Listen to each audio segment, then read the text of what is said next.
Today we've got Tanner Morita with us, and Tanner, you've been involved with a few bands. If you're somebody who is a big Face Down Records fan, like Cullen and I are, and you like listen to all the Face Down Records discography, Yeah. and you're like, why is some of this stuff sound so pretty?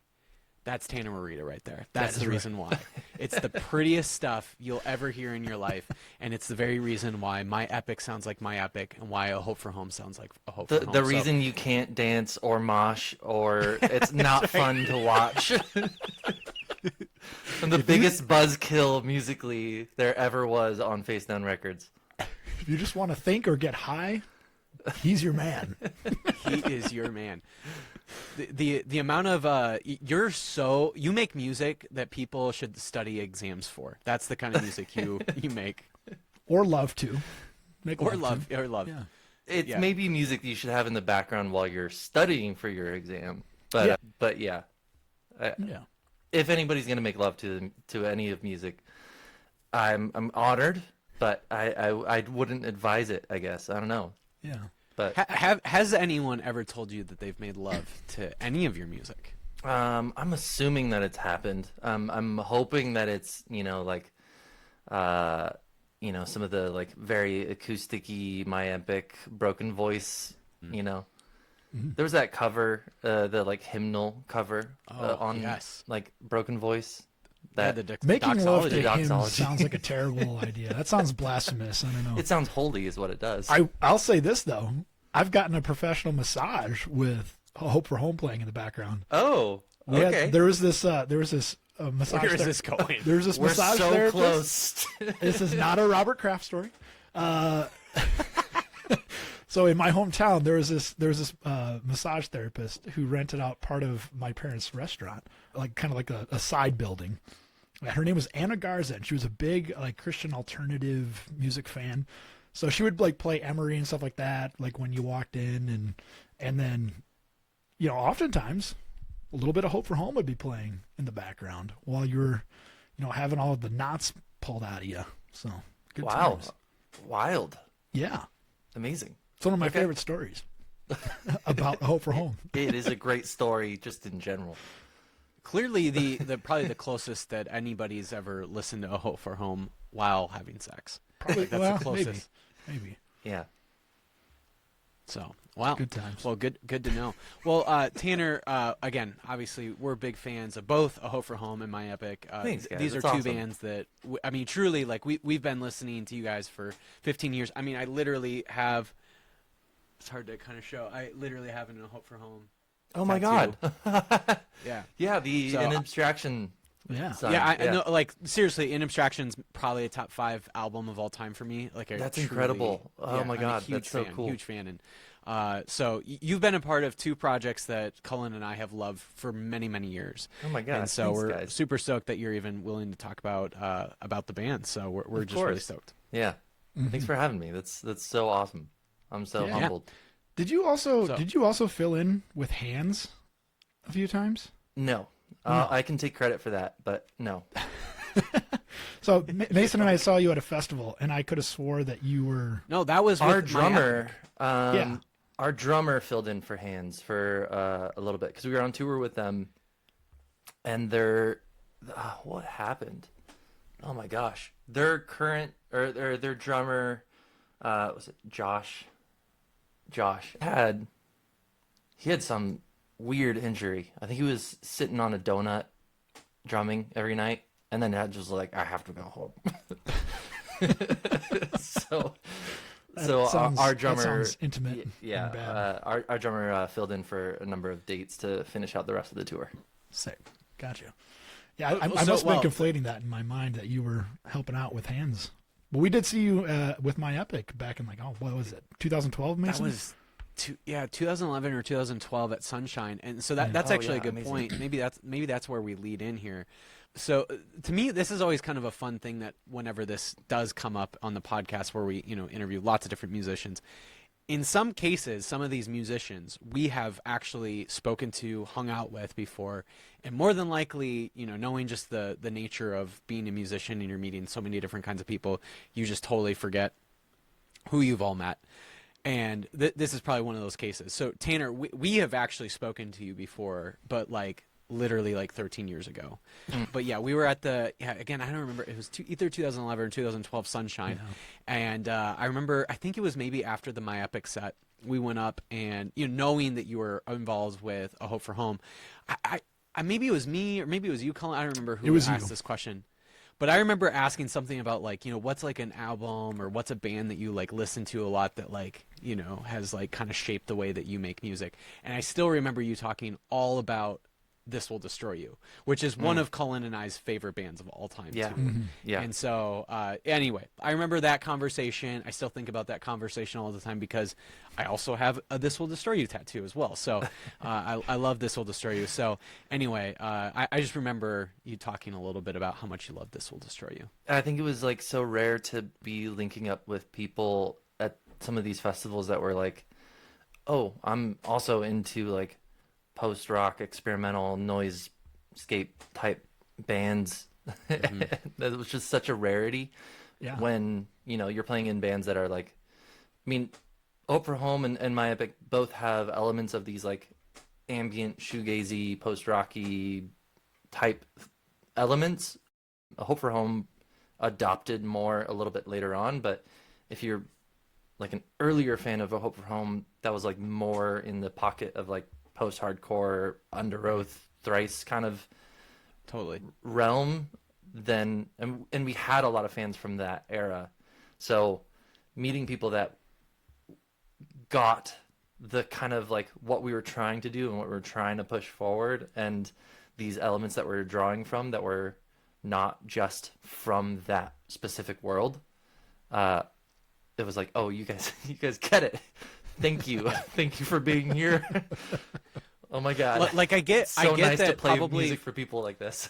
Yeah. I get for probably a lot of your fan base, it's one of those things that might feel a little alienating. But I will say for the two of us that exist in the world that love Under Oath and love This Will Destroy You, it was like literally the perfect combination. Correct. And it's honestly, it's a big reason why, especially In Abstraction became one of my favorite albums of all time, is because it was this perfect mix of all the things that I love in music, both like the heavy post-hardcore elements, but also the ambient post-rock elements. And it's just this beautiful combination of both. Yeah. Thanks. Yeah, I mean, we worked really hard to like kind of, I mean, anytime you're taking a band kind of from one context into another, and I think, you know, we made incremental changes within that, like from Realis to In Abstraction, but, you know, we made a pretty big jump from The Everlasting Man to Realis, Big jump. and then another big jump, you know, further in that direction for In Abstraction. You know, it's a difficult to ask your fan base to be along for the ride and put you in context in a different, you know, ocean of sound, and not feel like you're doing dirty to your fan base, like you're alienating them. And I think a lot of people, you know, felt alienated or just didn't understand, like, Right. you know, I like these, you know, fast, you know, jammy songs and stuff like that. It's like, that's cool, but that's not really where we feel our identity anymore. Sure. Sure. You I get know, that. we were actually just talking with another individual, actually kind of in the same realm. You know, heavier music with some pretty significant post-rock type elements. And we were talking about how there's actually a lot of crossover of listeners these days with post-rock and more of like your just straight up heavy music scene. Yeah, absolutely. Doesn't matter what venue we go to or where we go in the country. It seems like anybody we talk to in the crowd's like, oh yeah, I also love Sigur Rós and I also love Explosions in the Sky or whatever. And it is kind of an interesting crossover. And we were trying to like put a finger on it, like why the most extreme ends of the rock spectrum. Why are they coalescing so much? Yeah, it's cool. I think it's like, I mean, I've always been into these like post genres, you know? Yeah. Post rock, post hardcore, post metal. Post punk, yeah, I feel the same way. I'm like post hardcore, post rock, yeah, post Except punk. for Like, not I'm post, all the posts. Not post grunge, right? I don't even know what. It might be the only post. Post but grunge, probably. Like post grunge is like kind of like a post alt post alt Yeah. rock, like, Yeah. so you go through some of these and they don't really necessarily make sense, but just like it's kind of being post genre in general is kind of its own, like, yeah, I like the bucket of these sounds, but I want to hear something new within it, and I think that's what the whole post label is really about, and you can say like there's post classical, which they just call it neoclassical, like that borrow from like Nils Fromm and all these like Olafur Arnold's genres and stuff like that. But it's a post genre, just the same as like post rock, post hardcore, post metal. Do you ever feel like it might sound pretentious to say, "Oh yeah, this is post"? So that was that time. That was like the regular genre, and now we're in post because we're enlightened and we're just What's post hair metal? Yeah, we need a post hair metal. Yeah, I mean, it's really just like as long as you can define that stamp, but that stamp is just going to mean, I mean, it sucks that there's not like, post is a term of like time. Yeah, it's a exactly. temporal like signifier, and that's like not always going to be true, because if it's post, then it's going to always be moving. But like, I feel like for the most part, like post hardcore has a specific sound that now feels like pretty early 2000s. Yeah. It's almost like it has to, like, we have to like redefine it, because there's going to be a new kind of post. Exactly. Later on, You're going to be post Yeah. hardcore at some point. And what do you call that? We call that a hoe for home. Yeah, maybe that's what you get. Love it. Triple before post we- hardcore. Yeah, triple. You just start adding more to it. Just keep going. Quintuple post. Yeah, we're so quad, before we're we quad dive post. before we post dive core. into more of the music stuff, I'd love to just hear how you got into music to begin with. I mean, obviously, what one of the things I love about your particular contribution to the music that you've created is, there's definitely, obviously you're primarily a guitarist, but literally a piano behind you, and so there's definitely this like multi-instrumentalist nature that I would imagine you have. So I'm just curious, like, how, like, what got you involved in music to begin with? Yeah. So, I mean, I grew up in a musical family. My parents were both fairly musical, to one degree or another. I'm the youngest of three, and both my brothers were musical in some regard in schooling and stuff like that. So I kind of always grew up kind of watching them and being influenced by the things that they were bringing home, whether it's like kind of their music or the CDs that they brought home, the music that they were listening to, and just latching onto that. So I started in elementary school. I mean, we had like vinyl records, at our house growing up, and I remember this.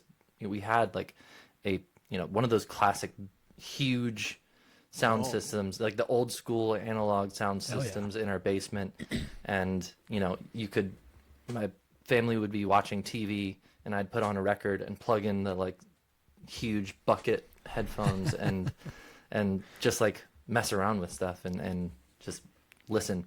But yeah, so there's always music around, and my both of my brothers like joined like band and stuff like that, and started learning instruments early on, and I wanted to follow along. So I picked up like saxophone and started playing in like our school band and stuff like that, and then progressed into like we had a fairly like prominent music program at our middle school, and a pretty successful music program in our high school as well.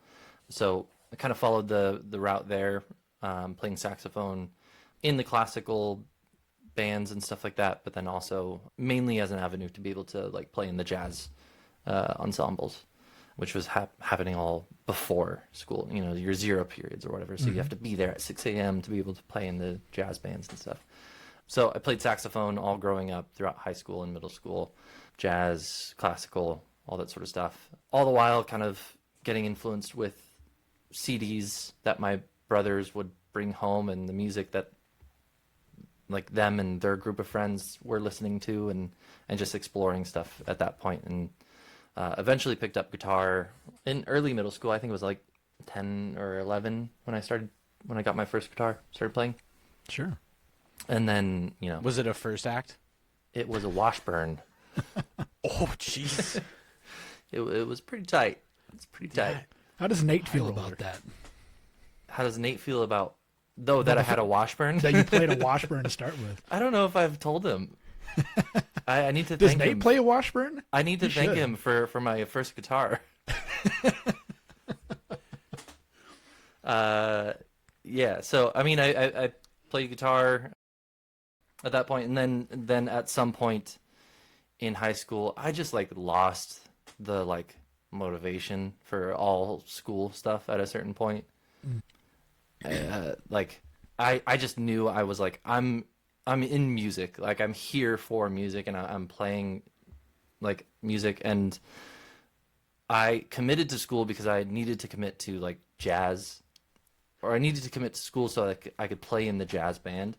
And then once I was like, well, I kind of don't think I'm gonna play jazz all my life, so I'm like rather play like guitar and be in a band and like tour and stuff like that. And I think at that point I was like kind of, well, why am I doing school? Or why am I trying? Sure. So I lost a lot of drive in school, and at that point I was like, this is I just need to kind of figure out ways to satiate doing what I need to do so I can spend more time playing music, playing with bands, and the whole classic like playing with your friends in their basement that also play guitar and forming these like little bands and stuff like that, and then band to band to band, eventually meeting up with the guys for Hope for Home. I was still in high school at that time, and at that point I just like basically worked out a deal and begged my teachers, because I was still in high school, and I just was like, I'll take all the course load, give me all the books, whatever I need to do, and I'll just do it from the road. And so we started touring while I was still in high school, finishing out my last senior Dang. year of high school. And your stuff like that. parents were perfectly okay with that, huh? Weirdly, That's wild. yeah. So they must have been pretty supportive of the whole journey. They were super supportive. Like, I think they knew how, like, it wasn't any, like, secret how miserable I was jumping through the hoops, doing school and course loads and stuff like that. And God, it must be so nice to be the youngest child. it is, because you've kind of given up hope at that time. Like, yeah, it's just Like, another let's be honest, one. there's no way Fine. the firstborn was getting away with this Oh, at the 100%. end of their high school 100%. career. Yeah, That's definitely totally true. not. Yeah, so I had a lot of leeway in that regard, and I think I had a lot of trust from my parents, and I'm surprised that they were chill with me doing that, but that's what I was able to do. I almost was like, we were doing a tour with Hope for Home, and we played in Salt Lake we got linked up with this show with Life in Your Way. Mm. yeah. If you guys remember them, they were awesome. Definitely. One of my Yeah. favorite hardcore bands. They're Yeah, great. and there was like a chance that we could jump on that tour at the end of this tour, but that would also mean I would miss my graduation, and that I wouldn't graduate if I did that. So I was like, maybe I just drop out. Wait, to graduate, you had to like actually walk across I the think stage? there was some. That's like, is that a class itself? Or I what? think there was like stuff I had to like be there to specifically file for and stuff like that, and I was like planning to be back to like finish up my high school stuff, and I was like, I could maybe just not, and we can just tour with Life in Your Way, which would be awesome. We ended up not jumping on that tour, and I went home, and I eventually actually graduated, but Are you the youngest guy in A Hope for Home? yeah. Okay, so that's like, because if it seems like if they were maybe all in this like part of their life where they're like, let's like do this or whatever, like if you're still finishing up high school, then in some way you could have been maybe potentially the person that's like holding them back, because it's like, well, I gotta graduate still. Yeah, for sure. I definitely didn't want to be the one keeping everybody from being able to pursue these things that were like opportunities. And especially for something that I really didn't give a shit about, which was school. Did you ever feel like you used some of that those jazz methods or jazz stylings within your guitar work as well? Definitely. Like I think like voicings and jazz voicings are really like Interesting. create some beautiful dissonance, and I think, you know, I've always been like, I think I was like more technically proficient earlier on in my guitar playing, and then at a certain point, I think especially after touring with all these like face down bands and these like metalcore bands, that these are incredible guitar players, and I will never play notes as fast as them. I think at a certain point, I just was like kind of a less is more kind of mentality. And at that point, it's like, what can melody play in something, and what can emphasizing inter voicings within chords bring to change the mood. And what's most important is how the sound makes you feel, not what the notes are played. It doesn't matter. So I've always been a less is more in that sort of range, but yeah, definitely that's a lot from jazz. That's good. That's good that it wasn't like totally wasted on saxophone. I mean, you could have joined a ska band. Yeah, I was never really huge into ska. I liked ska for the punk elements when I was Attitude. And that's it had a lot of attitude, Yeah. But I never got a zoot suit or anything like that. Well, that's good for you. That might be some of the cringiest parts of the whole scene. I feel like there's rumblings. I think that's coming back. I think we're just so close to like Z-ers picking up ska bands and be like, this is the cool thing, because that they want to like find the thing, because they're doing all these like callback, like, oh, we're into Nirvana now. Yeah. They're like taking all these New things. metal's coming back. Yeah, but they want to make it so that like, millennials are not cool with it, and I think ska would be the secret, like the dagger to be like, we're showing you how lame this is by adopting it and saying it's cool, and you guys will never be able to latch onto that because because you went through this and you know how bad it is. Our listeners are going to lambaste you. Oh my god! You got a lot of ska fans? Well, the ones that are ska fans are like next Culty level, about it. die hard. Yeah, and like rightfully so. Like, there's they're like not the- a lot out there, so you have to like Right. really be, punching it hard. they're like the Trump people of the music world. You've just married them together. That's gonna make them. They have the same mentality. That's gonna make them even stronger. This is how Trump won in the first place. Leonore is their Trump. She's gonna love that. I hope she hears that. That's so funny.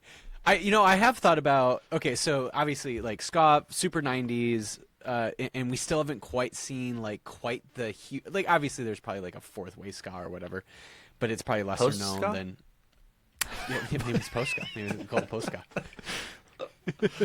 But like one of the genres of music that feels like it like had a 5-year shelf period that just has not come back, that I'm just like, we're at like a 20-year period now from it, where I'm like, this has got to be coming back at some point, and that is piano rock. Like, when is the next fray gonna pop off, right? Or Seabird. That, or the next train. Coldplay's like still when is huge. that gonna pop off again? Yeah, but Coldplay's not really a piano rock band anymore, Not anymore, but like, don't when know what is they that are. version of Coldplay gonna pop off again? Yeah.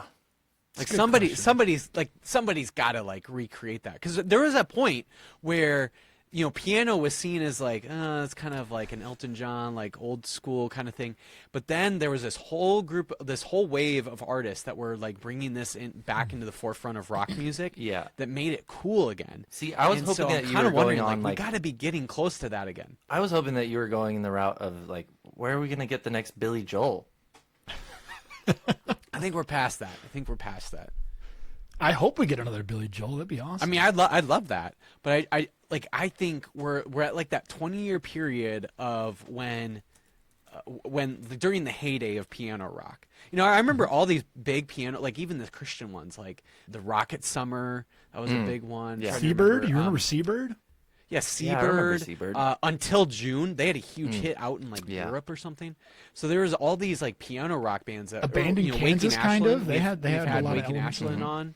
Yeah. So there were these piano rock bands that were big, and it's just like kind of hard to believe that like that version of music or that genre of music hasn't like, you know, we're in like that 20-year period where it feels like every 20 I years think maybe I it think gets piano rock recycled. goes in. I think it goes in 30-year waves. Because So yeah, well maybe we're 5 to 10 Yeah, years it's away the from cycle. You know, each genre has a different kind of cycle rate. You know, yeah, I mean, we're in the heavy. 70s was We're in the heavy like Nirvana. We're hitting like, you know, new metal. Third Eye Blind, and like shoegaze is having a huge moment right now. Yeah. Like, you know, especially stuff in the vein of like Hum and stuff like that. Like that's having a huge moment. So, and pop is borrowing from grunge a lot. So I feel like if that's like 90s, you know, we're about to hit the like late 90s and early 2000s. yeah, that's the scary part. And that's when we're going to start, you know, we're going to be really receptive to the cringe of that era. Oops, And I that's- did it again. Exactly.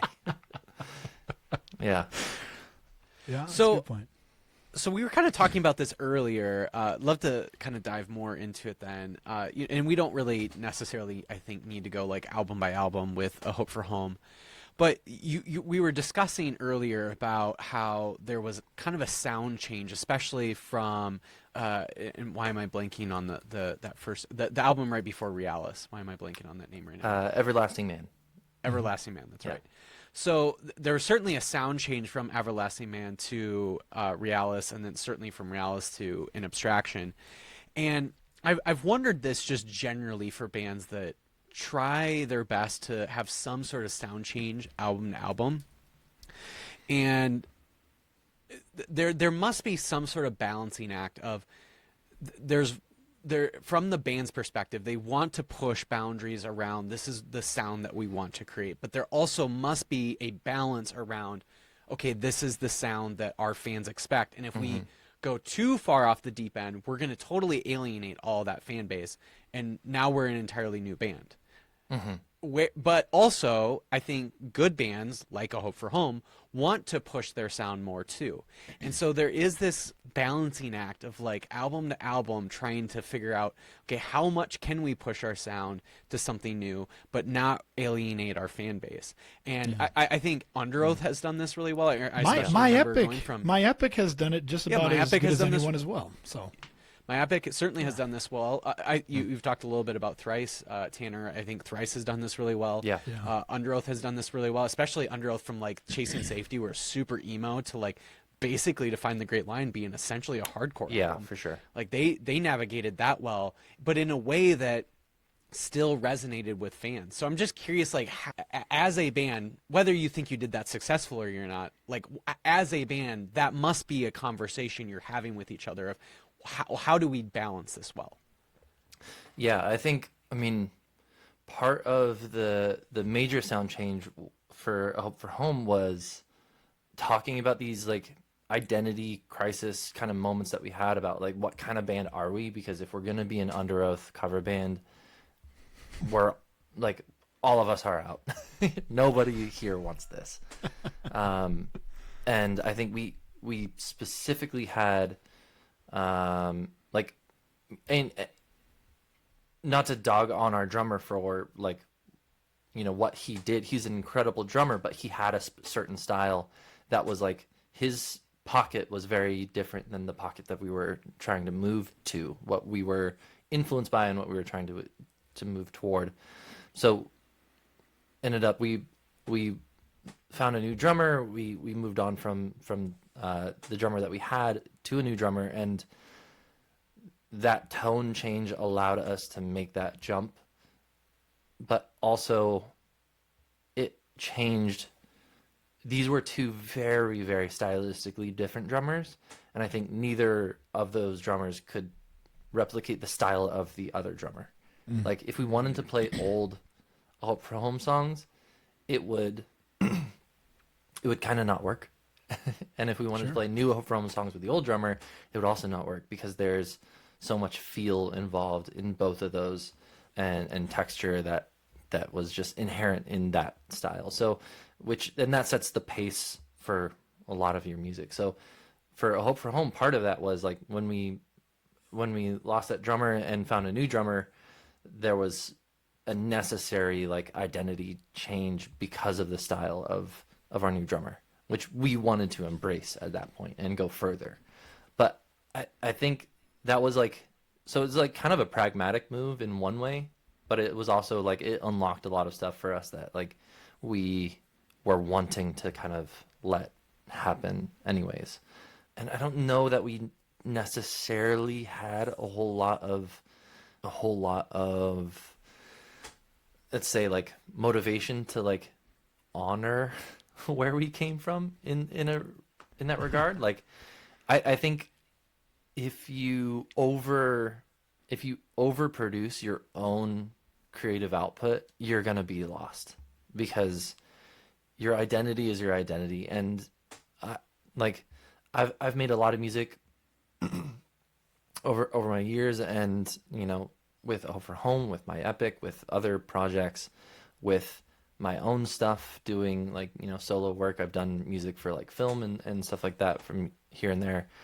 And even within that, like I can definitely, regardless of how much I think that I can like adopt a new genre or adopt these identities, it doesn't work because you're always working from your palette and you're always working from your own framework, and you are always going to be influencing what is the output of that, you know. And so when Hope for Home changed its, you know, palette base with a new member, our tone changed significantly. But I don't think we had the idea to like how much of one thing to keep and how much of another thing to push. I think we were just like, let's make output. let's make what sounds right for us being in a room together and just keep pushing it. And that's always going to change. It's always going to adapt, but it's at the same time, it's always going to sound like you and your specific mixture. And I think that's what's really special about being in a band specifically, is because like you're balanced by each member of the band, and that specific mixture will never be replicated anywhere else. Like you can't bottle that up to anything. You can change out members and stuff like that, but you know when a specific piece is not there. Yeah. I also loved like the idea of growth with time as an individual and as a musician and all that. Because if you listen to Years of Silicon, it's evident that you guys matured significantly, you know, as musicians, as intellectuals, and how you emotively express all of that through the music itself, the lyrics, the presentation. I know Mason and I have listened to Years of Silicon on repeat for a while now. And Mason, would you say that Years of Silicon is your favorite, or is In Abstraction still your favorite? I think nostalgia makes In Abstraction my favorite, but I think I'm able to pretty definitively say Years of Silicon is the best A Hope for Home music. I agree. But I do think In Abstraction just holds this special spot simply because of nostalgia. That's time huge. and Thank you. place. That's Yeah. that's really cool. I know there was a big, I mean, we weren't making music for a long time, so picking that back up and writing music together again, it was a big risk. You know, that was a project that was born out of, you know, COVID in 2020, and Yeah. you know, that was an opportunity to look back and make connections, even if you can't really like physically make those connections. But it was an opportunity, and I think that album was really special from that standpoint, because I think we all got to rely on each other through that like time, create art in that time, which I think for us, you know, particularly with not just COVID and what was happening in the world, but Trump coming into office, George Floyd, all these huge moments that felt like the world is collapsing, and we get to come to, we have no work. Nobody's doing anything. So we're stuck at home, and we're finding ways to create, like, to find hope, you know, not to be too on the nose with our band name, but like, but it was really like true at that. Yeah, yeah, it was a hope stuck at home. Yeah, but I think that album was really like special and important for all of us to like reconnect and continue to make music again and address kind of everything that we were all feeling over like basically like the 10 years it's been since we've written music together again. Yeah. So Yeah. That was such a along surprise. those lines, Loved it. yeah.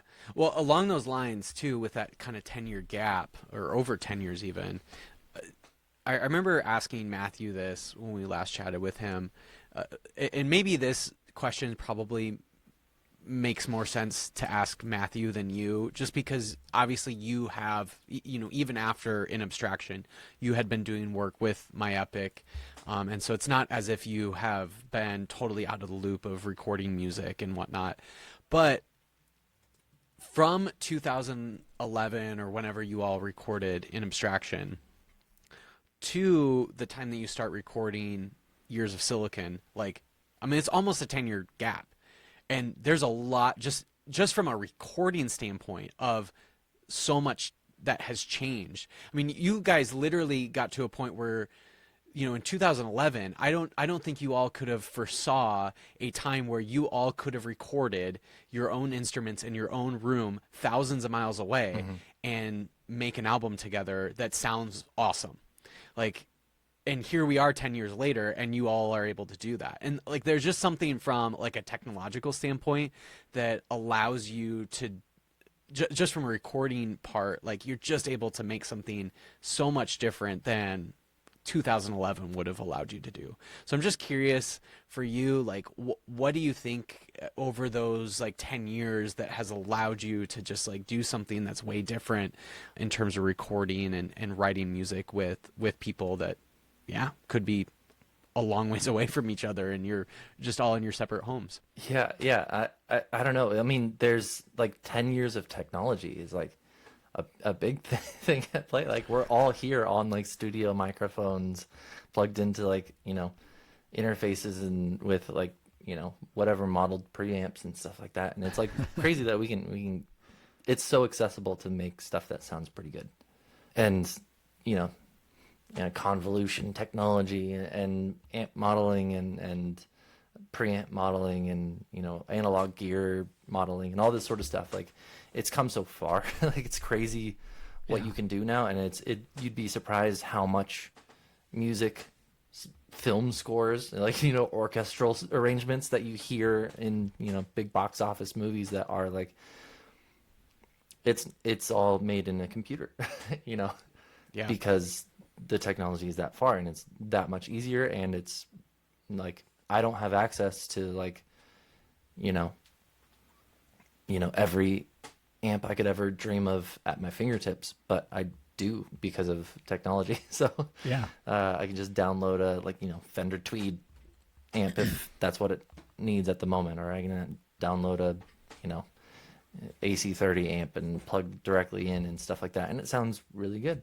Especially in a mix and stuff like that. Even without a mix, I think they sound phenomenal.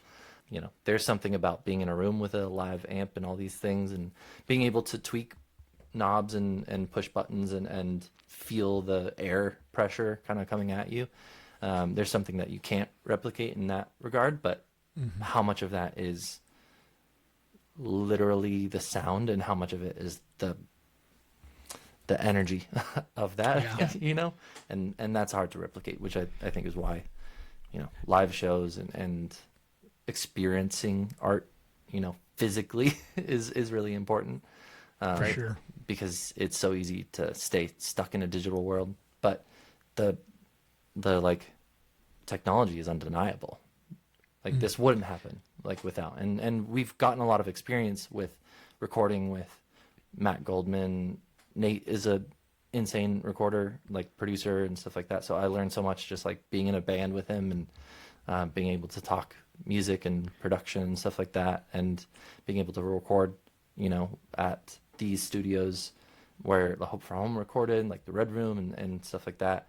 You learn so much just like being in the room and soaking it up for sure. And you just kind of take that, and now we can, like, now it doesn't take, a huge freaking bank loan to actually buy all the analog gear that you need to like make the sounds that you want to make. Yeah. You can just do it in the box, and it's not that crazy. Your guitar work especially is really, I think, known for almost creating soundscapes. You're just creating lots of different kinds of noises with your instruments, especially guitar. And so knowing that you just have like all of this availability in front of you, all these different kind of amps that you can just plug it in on your software, and now you've got that sound. Like, does it, do you feel like, does it make you either lazier, or does it give you even more of a challenge to create the kind of like interesting soundscapes that might be going on in your head that you're wanting to create? And does it just like make that easier and challenge you to like, I want to do even more? Or does it feel like you're maybe like, oh no, I'm just like, I've got like too much at my fingertips now, I can like I can sort of maybe like such a good question. Like I can, I'm just like now it might even feel like you can kind of skip corners. Totally. And I definitely feel like a lot more, like, for the longest time, my like guitar rig and my pedals and stuff like that, they were what they were. They're not the most like glamorous pedals. Like, I'm not like a worship band musician that's making that worship band money and buying the like Strymon reverb pedals and L caps and stuff like that like, and just like adding pedals on. I've been able to. By the way, like, I don't know if you've seen this before, but 1/3 of the new guitars bought in the United States are bought for worship I'm music. not surprised. You've seen Like, this before. it's crazy. Oh, Like, it's a nuts amount. But especially like, it's funny because there's a lot of like worship musicians that are like, so like, we make ambience and stuff like that, and these like big soundscapes and stuff like that, and to me it's like, I've just never worked that way. I've never had like an ability to just like get this new pedal that does all these like crazy stuff. I think it's like, I feel more limited by that, because you don't, like, whenever you're playing like reverbs and delays and these really like these instruments that, I mean, I consider them instruments. Like, they affect your sound, they are your sound, and if you're not able to play that, then you're not playing the instrument. And if you can't get familiar with it, its quirks, its nuances, how to like build up sound into it, how to like create what you want to create within that context, then you kind of like, I mean, I've with, to your point, with all of this like limitless new sounds available through like in the box technology or plugins and these like cool things that you can do with like digital tech and granular delays and huge freaking reverbs and all this sort of stuff, and feedback loops that are just like auto-generated LFOs and stuff like that. You can do crazy stuff, but if you can't play into it and really feel like you're playing it as an instrument, then like, you're gonna be like, oh, I can do some cool stuff, and it's just like a one-trick pony, and you move on to find the next thing. But like, I think the bands that have really been impactful and made like huge kind of genre and like sound shifts have been like, we use this rig, and maybe Kevin DeShields is not a great person to put at that like figurehead for that, because he's also known for using all sorts of different gear and stuff like that, so it's like kind of defeats its own purpose. But generally like, these sounds are made because of specifically being able to play into these pedals, units, guitars. It's the whole thing. Your guitar is like not the instrument. The guitar, if you're playing a guitar with a delay pedal, that is your instrument, and you have to play into that. So like, Mono, This Will Destroy You, Kevin DeShields from My Bloody Valentine, Lindsay from Sigur Rós, like, these guys, all these bands and all these like figures developed sounds based off of kind of limitation and being stuck within that box and then exploring every fucking corner of that box. There's almost like there's a level where choice becomes crippling, right? Absolutely. Where like you're never going to find the sound that you are searching for because the sound is in a million different places. But if you learn how to hit every single corner of the soundscape that you're looking for, or that you can play with, like you're talking about, you're going to find. I see this like with, medium scale guitarists versus high end guitarists that really, really know their instrument in and out. And the medium scale guitarist will play and it sounds cool, sounds great, right? And then that guy who's just that next level plays the exact same thing. You're like, that was a completely different thing. That wasn't even close to the same thing. And it's just the mastery over it and just knowing exactly what they're going to get out of that guitar changes the whole feeling altogether. Mm-hmm. That's such a weird thing to think about, but I mean, it happens all the time. Yeah. And thankfully we have people that are that good at that. And it wasn't made because you downloaded a plugin and you have 500 presets to cycle through, and you can just like click through the next preset and see what sounds cool. Right. Yeah, like no one's going to sound as good as David Gilmour playing David Gilmour licks, right? Yeah. Or the Edge, like the Edge sound, it became a thing because he explored every kind of facet of what that sound is, and exactly. It changed society. Changed worship leaders, that's for sure. Changed worship leaders. At the very least. Yeah. Well, it reminds me, I forget who it was that we interviewed a while back, Cullen, but I remember he was talking about, actually, you know what? It was actually Aaron from My Epic. So Aaron was talking about this interview. You won't like him. He's not any good. But Aaron was talking about how he was watching this interview with the guitar tech for Seguros, and the like interviewer like made note of the fact that in Jonesy's guitar rig, like his pedal board was tiny in comparison to what you would assume his pedal board would look like, and the guitar tech, who's also this like super Icelandic guy, and I still remember like hearing Aaron's like Icelandic impression, but he was like, the Icelandic guitar tech for Jonesy was like, it's just in his fingers, it's just his fingers that makes the sound, and I'm probably butchering Aaron's impression of this Icelandic. I think that was that was a 5-year-old. Every Scandinavian person I've ever met sounds exactly great. like that. I'm glad I nailed it. Glad I nailed it. Peter's gonna be so pissed. So anyway, but that like I think it's to at least like highlight the fact that even someone like Jonesy is like so perfect at like he has like mastered his instrument and is able to create all of this amazing sound without having to like he sort of has figured out like what are the few like pedals that are needed to create this sound as I've like actually mastered the guitar with it. Mm-hmm. Absolutely. Like he doesn't need all these plugins to create that sound. Yeah. Such a 100%. cool thing. But Well, speaking of My Epic, I we was should gonna talk say, about My Epic. the new My Epic record, it feels like one of those records that's like taking everything and then just turning it on its head.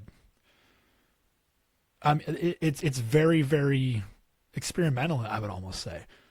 It sounds like you guys had a ton of fun. Definitely. playing I around think and just coming up with new stuff. I think it's like it's funny because it's definitely like it's a different form of experimentalism than Hope for Home in a completely different realm. Yeah. Like where Hope for Home's like we can get in a room and we can jam on something for 20 minutes and they'd be like, oh, we're supposed to practice songs, And then you realize that 20 minutes is actually just one song, right? Exactly, and that's where a lot of our songs come from. For the My Epic record, it was kind of like an exploration into, I don't know, just like these feelings, in a way, less just like let's make some songs or let's jam on stuff and figure out what works. It was kind of like how do we like kind of really refine and capture a feeling. And I think those feelings were pretty defined for us in the process. And we did a lot of work to like write the song that we thought did it, and then we listened back to it and go like, it's not hitting that feeling that we wanted it to. Like, it doesn't feel like, it doesn't feel like growing up, So we got to rewrite it. We got to scrap it, and we got to re-record it, recontextualize the song. And there was a lot of songs that were exactly that. Whereas like, this is a good song. And I definitely feel like there's almost for the whole album, there's alternates for every song that was written on that album that is like, it's a completely different song. It's the same exact song, but it's a completely different song because we wrote it and then we're like, it's not that thing though. It's not hitting that kind of moment or space in time, or just that like whatever sauce that we expected that thing to hit. You know what I think is so funny about it? This sounds like the art department of an ad agency. It's like, this doesn't feel quite like childhood yet. This doesn't feel quite like the energetic first kiss or something like that, right? 100%. I mean, like, that was a lot of the communication around the album. Honestly, like, it was a lot of that. So it makes sense. You guys are just like in there, drinking scotch in the middle of the day, wearing suits from the 1960s. This doesn't feel like it should yet. I think Nate's favorite show is Mad Men, so I think he was just pushing hard into that. So he got his best suit on and smoking cigarettes the whole time. What's it like being in a band with those guys? Because I feel like every single one of you have a very distinct personality that is very, very creative in a completely different way than one another. It's a hoot, man.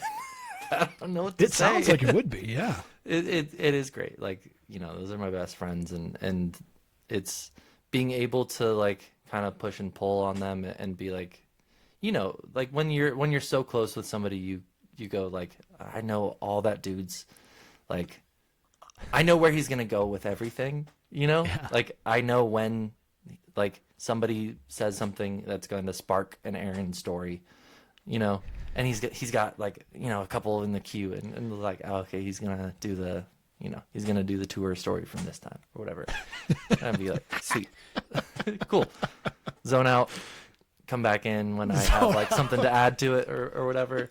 These, I don't know. And then Nate's the same way. Like, I know the things that like are gonna make Nate like just kind of completely like zone out, and like Nate's lost in the ether now. And then the things that are like gonna bring him down, and he's gonna like, you can just kind of LARP together. So how often do you guys talk about K-pop? Because I know Nate's been doing some stuff with some K-pop. He's so deep in it. He's so deep in it.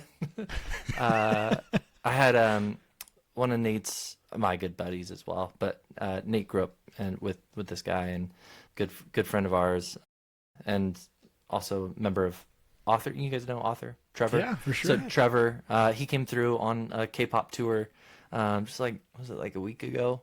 Got a bunch of coffees from the coffee shop for all the like K-pop members and stuff like that, and got to hang out and chat, and they're having a blast with the tours, man. It's great.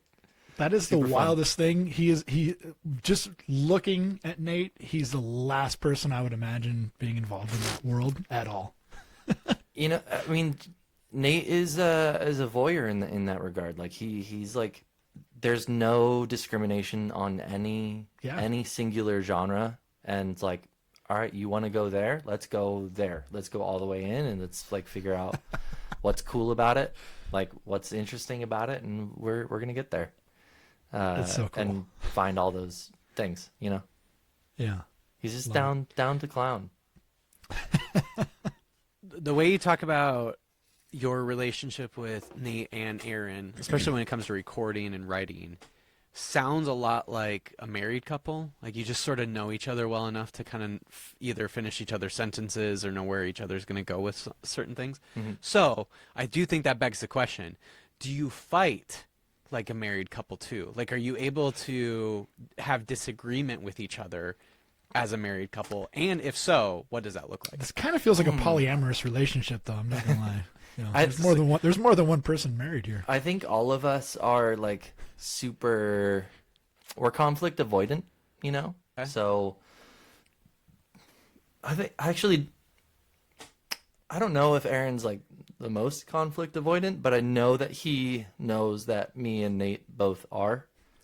So I think he does, Nate, Aaron has his whole like, type A, like he takes his whole like, he wants to get everybody involved in like kind of camp counselor type kind of vibe or like bring everybody together in the room and all hang out together. He just wants to facilitate that does he like energy. spin the chair around where he's like sitting on the back of the chair and it's like That youth pastor vibe? That really is his vibe a lot Aaron of the time. totally has that. Yeah. Aaron has that energy to He definitely has that energy, but he knows that like me and Nate are the hardest people for him to ever deal with and rope in that same way, because he knows we're both so like we're gonna be there if we're there, Sure. So I think he kind of infuriates Aaron because he can't kind of go to his bag, so to speak. So he just kind of like waits for us and stuff like that. So yeah, we definitely cool. like. I think we honestly don't really argue much, and I think because I think we leave so much space for each other, and I think it's taken Aaron a little bit to learn how to give us space when he knows like we need it, Sure. But he's done a really fantastic job at That's a adapting mark to of a our really good married to our couple. needs. Yeah. Yeah, It's almost like he's just got to let you guys go cook for a bit, and then yeah, He knows when to fold them. exactly. Yeah. All right. Well, let's get into your top 5 most influential albums. Okay, I was thinking about this a little bit kind of as we were talking. It might not be Sure. like fully fleshed out. It might not be completely accurate. It's okay. But Mason and I's it kinda- change probably daily, so I Yeah, don't yeah. expect It's yours just to be what's happening set in today. stone. But kind of taking on most influential, and it kind of takes on a I don't know, a journey, a narrative, so to speak. Sure. So the first album that really like grabbed me, that was like, this is like crazy and this is cool because like this is what my older brother's friends were listening to and stuff like that, and finding these CDs was super like eye-opening to me, especially when I like first got a guitar. And it was like kind of the main reason I got a guitar was a band called Rufio. The album's called Perhaps I Suppose. That was like their first album, and it was a pop punk type album kind of thing, and insane guitar work, and it's like dude just freaking shreds and stuff like that. And that was probably the first album that I ever listened to that was like, this is crazy. And that was like that was when I like opened the door to like rock music to me. Sure. I think. How old would you say you were around that time? I don't know when I think that album came out in 2001 or something like that. So I was 11. Dang. Nice. Yeah, I don't know exactly the age, but right around that time, I would say. Sure. And then I think the next album after that took me deeper into that was Thrice's Illusion of Safety. Oh yeah. So that was the album just before Artist in the Ambulance, I believe. And that was like where it came from. Rufio's like kind of like fun, like pop punk type, guitar heavy music, into Thrice's like, well, there's yelling, there's screaming, it's angry, and it's loud, and it's like messy and dark in a lot of ways that I'd like never really experienced in the past. And I think that pulled me in really, really deep, and that was a really, really important album for me.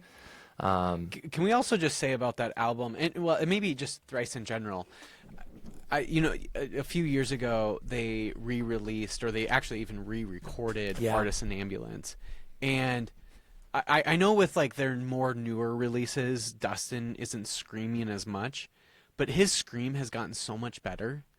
that I like, as much as like I'm really glad that they actually re-released Artisan Ambulance, and I actually really like the re-release way more than the original album. I kind of wonder what that would sound like for all of those early albums, like Illusion of Safety, because I just think his scream has gotten so much better. It's just so much more refined. Yeah, yeah.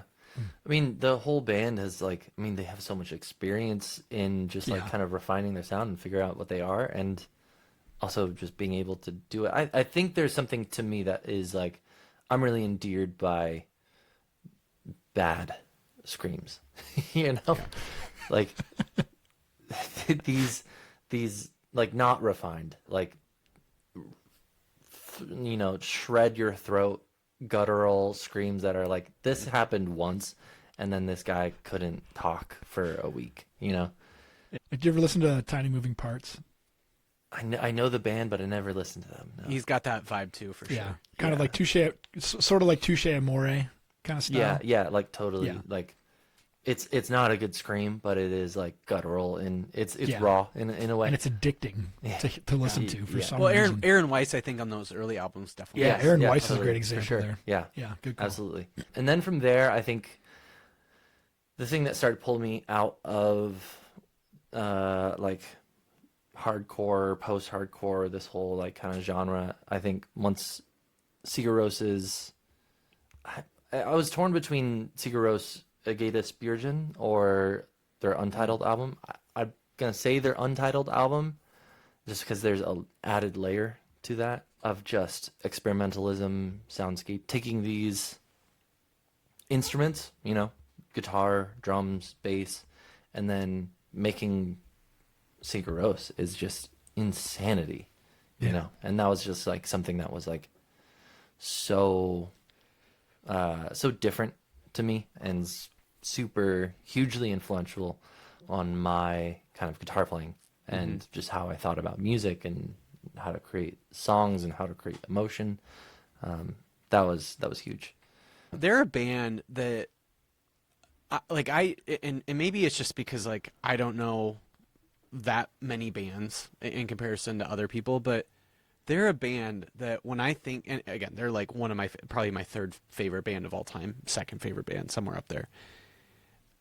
I genuinely like don't know if I've ever heard a band that like existed before them that they could be like, oh, like we're just trying to do, you know, in the same way, like in as much as I love For Hope for Home, like if you guys said like, oh yeah, we were just trying to do like Under Oath, or we were just trying to do like Thrice in the early stuff, Wouldn't believe like you. I would be like, okay, that makes sense. I just like, I don't know what that would have been like for Sigur Rós. Like it Yeah, truly totally. seems like they literally created an entire sound and genre that has never existed Like, before. how did you like get, especially like if It's one like they guy were had an aliens or idea something. and was like, oh, let's explore this thing, but it's like four dudes Yeah. all on a fucking Icelandic little island together being like, we're just gonna do this, and it's crazy. Yeah, I just don't know how they were able to accomplish that without having like, oh, we're gonna just do that other band or whatever, and we're gonna just do it in our own way. Like Yeah. it's not even that. It's just they're literally creating their own sound Yeah. as a brand new band, and that to me is like, it just blows my mind that that was even a possibility. I would be really curious. I haven't done a deep dive into it, but I would be really curious to see if there's like interviews with them to talk about their influences, because that would just be like, it's probably, I mean, they're, you know, they're Icelandic weirdos, so it's probably like, It's like folk music and Icelandic chants, something like that, you know. meets electric, like Yeah. it meets electric guitars or whatever. Yeah. Probably U2 again. yeah, it was like, we just wanted to play U2, and this is what we thought sounded like U2. It's like, it's like, no, you didn't nail it, but you did something else. But you nailed something else. Yeah, and that worked. So good on you. Yeah. Okay. And then so that was 3. Number 4, I'm gonna say Efterklang, Pyramida. Efterklang is they're pretty large for the region that they're from. They're Swedish, very very cool band. One of my favorites of all time. Their Pyramida album, more specifically, is kind of brings stuff back into like, you know, from this world of like post rock soundscapey ambient stuff, and then brought it in context in a way that kind of married some of the stuff that I loved from the kind of more traditional songwriting that I came from. But the Pure Metal album is more specifically kind of a project born from taking these sounds. They traveled to this island, and it was like pretty much like a desolate island in Scandinavia, I believe, and basically took recording equipment and then recorded everything that they could find on the, like, you know, ghost town island, you know, these old mine shafts and these old oil drums and it's like Whoa. empty town and knocking on doors and stuff like that. And they basically made this album infused with and built from the sounds of this like dead island, essentially. What the hell? And it's That is amazing. such a It's a creative phenomenal idea. album, and you wouldn't. It just like it brings it in context. It's very approachable. It's very listenable. It's not esoteric in any regard, but the heart and the motive and the process behind it is really special and impactful and a beautiful moment in time and an art piece. And it just also is really, really great songs. I have to check that out. That sounds fascinating. Yeah, they came out with a film kind of talking about like going through the process of making it as well, which is really interesting. And then that would bring me to my last one, which is Nils Fromm. His album Felt, most specific, where it kind of lands nicely into this kind of bed of minimalism, neoclassical. It's not about the notes, it's about the mode and the feeling and the space in between notes and the warmth of sound. And I feel like it plays on color and tonality and softness and subtlety and quietness in a really beautiful way. I think influences a lot of kind of my motive of operating musically. Yeah, I like Nils Fromm as well. You have to be kind of in the right mood to listen to it. In my experience, though, Mm-hmm. you know, I mean, well, But- with all of these, you know, with all of them, yeah, sure. Except for Sigur Rós. You can always listen to Sigur Rós in every mood. that's true. Right? I mean, that's how I do it. I'm actually a little surprised that there's no This Will Destroy You. Yeah, I feel like This Will Destroy You would be there, but I feel like Sigur Rós also encapsulates a similar tone and moment, Yeah, you know? for sure. And I think Sigur Rós got to me first. Yeah, that makes sense. I can see that. Well, sweet. Love it. Love the list. I think it's very telling of who you are as an individual. But what would you like to plug, Tanner Morita? So, I mean, we haven't been talking about it a lot. I mean, if you've noticed, we haven't been doing a ton. We haven't been touring on the new album all that much. We're hoping to record a little bit more, but the main reason is because we've been working on kind of some of the side project stuff, and that we're really excited about. We kind of got reached out to for this opportunity to kind of write some songs, and I think kind of some of the stuff from our new tones for the next record, or for the record that we just came out with, kind of helped influence that. And I did not expect it to I definitely did not expect this to come out of that and try to, you know, capturing our tone and all that sort of stuff. But we're writing some songs and contributing some sounds to the new Justin Bieber record.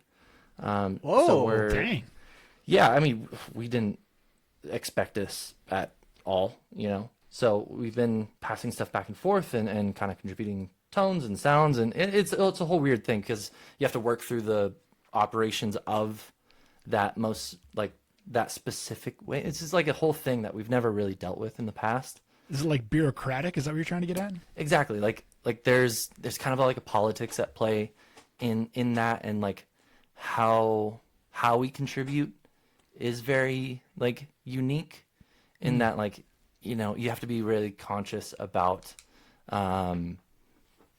like contact and you know how much communication can go back and forth and stuff. But you know, it's a cool opportunity. So we're excited for that. And So and how Justin's been really great to work with. Like honestly, when we've been able to be in contact, it's been awesome to kind of hear the feedback there.